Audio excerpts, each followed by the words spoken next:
15 August 1947ला देशाला स्वातंत्र्य मिळाल्यावर आपली राज्यघटना म्हणजे संविधान तयार करण्यात आले।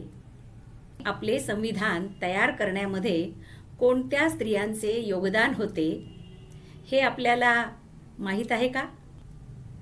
हे संविधान तयार करण्यासाठी वेगवेगळ्या समित्या गठीत करण्यात आल्या होत्या।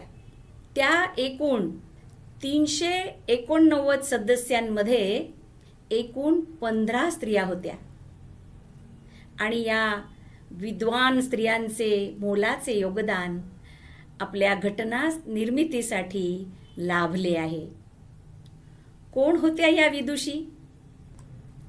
तर अम्मू स्वामीनाथन, दक्षयानी वेलायुधन, बेगम अजीज रसूल, दुर्गाबाई देशमुख, हंसा जीवराज मेहता, कमला चौधरी, लीला राय, मालती चौधरी, पूर्णिमा बॅनर्जी, राजकुमारी अमृत कौर, रेणुका राय, सरोजिनी नायडू, सुचेता कृपलानी, विजयालक्ष्मी पंडित आणि ॲनी मॅस्करीन या होत्या त्या महान स्त्रिया ज्यांनी घटना समितीमध्ये आपला सहभाग नोंदवला।